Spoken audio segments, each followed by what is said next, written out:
ஓம் சாந்தி. B.K. Surajbhai அவர்களின் தாரணை வகுப்பு செப்டம்பர் 14, 2025. நாம் அனைவரும் எத்தனை பெரிய அதிர்ஷ்டசாலிகள்! எப்போது பகவான் புதிய படைப்பை படைக்க வந்திருக்கிறாரோ அப்போது நாமும் அவரோடு இருக்கின்றோம். ஜென்ம ஜென்மங்களாக நமது பரம தந்தையிடம் உதவியையும் சக்திகளையும் நாம் வேண்டி வந்தோம். அவர் வந்து நம்மை தனது சகயோகியாக ஆக்கிவிட்டார். மேலும் ஓர் அழகான தூண்டுதலை கொடுத்திருக்கிறார். குழந்தைகளே, உடல் மனம் பொருளால் இந்த காரியத்தில் உதவி செய்யுங்கள் என்கின்றார். இது நம் அனைவரது மிகப்பெரிய அதிர்ஷ்டத்திற்குரிய விஷயம். நமது உடலின் உழைப்பை அவர் சேவைக்காக எடுத்துக்கொண்டு விட்டார். நமது புத்தியினை அவர் தனது காரியங்களில் பயன்படுத்துகின்றார். நமது சிறிதளவு செல்வத்தையும் அவர் தனது காரியத்தில் ஈடுபடுத்தி கொண்டிருக்கிறார். அவருக்கு செல்வத்தின் குறைச்சல் என்ன இருக்கிறது? அவர் விரும்பினால் இவ்வுலகில் வைரங்களின் மழையே பொழியச் செய்ய முடியும். ஆனால் தனது குழந்தைகளின் உயர்ந்த அதிர்ஷ்டத்தை உருவாக்குவதற்காகவும் அவர்களது மனம் ஈஸ்வரிய காரியங்களில் ஈடுபட வேண்டும் என்பதற்காகவும் அவர் நம்மை தனது காரியத்தில் உதவி புரிவதற்காக கூறியிருக்கின்றார்.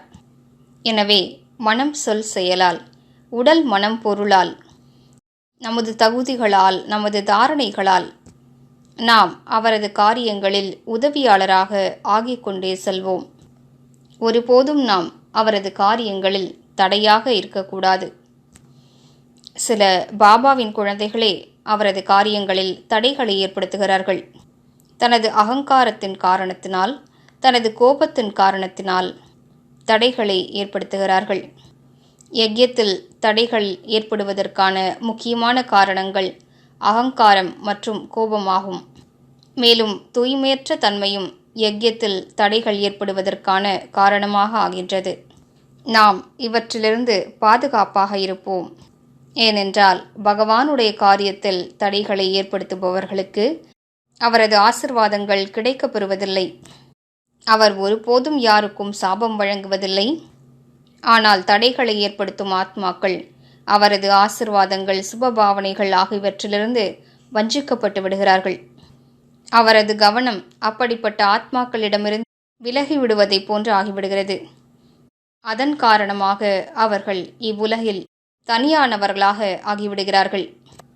நினைவில் வைக்க வேண்டிய விஷயம் என்னவென்றால், வரக்கூடிய காலகட்டத்தில் எப்போது அனைவரது கர்ம கணக்குகளையும் முடிப்பதற்கான நேரம் வேகத்தை பிடிக்குமோ அந்த நேரமும் கிட்டத்தட்ட தொடங்கிவிட்டது.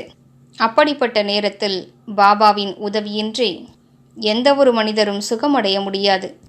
பாபாவின் உறுதுணையின்றி வரக்கூடிய தடைகளை ஒருபோதும் யாரும் கடந்து செல்ல இயலாது. எனவே எச்சரிக்கையோடு அவரது காரியங்களில் உதவி புரியக்கூடியவராக நாம் இருப்போம். தடைகளை ஏற்படுத்துபவராக இருக்கக்கூடாது. அப்போது அவரது உதவிக்கு நாம் பாத்திரமாக ஆகிவிடுவோம். அவரது காரியங்களில் நாம் எதுவும் உதவி செய்யவில்லை என்றால் அவர் எவ்வாறு நமது காரியங்களில் உதவி செய்வார்? நாம் அனைவரும் அறிந்த விஷயம்தான். உதவி என்பது அன்பினை அதிகரிக்கிறது. நமக்கு பாபா மீது மிகுந்த அன்பு இருக்கிறதென்றால் அந்த அன்பின் காரணமாக அவரது காரியங்களில் உதவி செய்வதற்கான மனப்பான்மையும் நம்மிடம் விழிப்படைகின்றது. பகவான் மீதான நமது அன்பு மற்றும் அவரது காரியங்களில் செய்யும் உதவி, இவற்றில் நாம் மிகுந்த முன்னேற்றமடைய வேண்டும். அப்போது அவர் ஜென்ம ஜென்மங்களுக்கு துவாபரயுகத்தை தாண்டியும் அவர் நமக்கு உதவி புரிந்து கொண்டே இருப்பார். ஏனென்றால் எந்த குழந்தைகள் எனது காரியத்தில் தனது அனைத்தையும் ஈடுபடுத்தி விட்டார்கள் என்பதை அவர் நன்றாக அறிவார். இதில் வெறும் வெளிப்புறமாக சமர்ப்பணமாகும் விஷயமல்ல, உள்ளார்ந்த சமர்ப்பணம் தேவைப்படுகிறது. அதற்கே பரம மகத்துவம் இருக்கின்றது. எனவே நாம் கவனம் செலுத்துவோம். தன்னைத்தான் கேட்டு பார்ப்போம். நாம் பகவானுடைய இந்த காரியத்தில் என்ன உதவி புரிகின்றோம்? அல்லது நமது குடும்பத்தின் குழப்பங்களிலேயே மூழ்கியிருக்கின்றோமா? நினைவில் வைப்போம். உடல் மூலம் சேவை செய்வதால் உடலின் சுகம், மனதின் சுகம் ஆகியவை கிடைக்கப்பெறுகின்றன. யக்ஞ சேவை செய்யும் ஆத்மாக்களுக்கு மிகுந்த மகிழ்ச்சி கிடைக்கப்பெறுகிறது. செல்வத்தின் மூலம் சேவை செய்வதால் செல்வத்தில் வளர்ச்சி ஏற்படுகிறது. நான் அப்படிப்பட்ட பல பாபாவின் குழந்தைகளை அறிவேன். அவர்கள் ஏழைகளாக இருந்தாலும் தனது செல்வத்தை சிறிதளவாவது பாபாவின் காரியத்தில் ஈடுபடுத்திய காரணத்தால் இன்று மிக உயர்ந்த நிலையில் இருக்கிறார்கள்.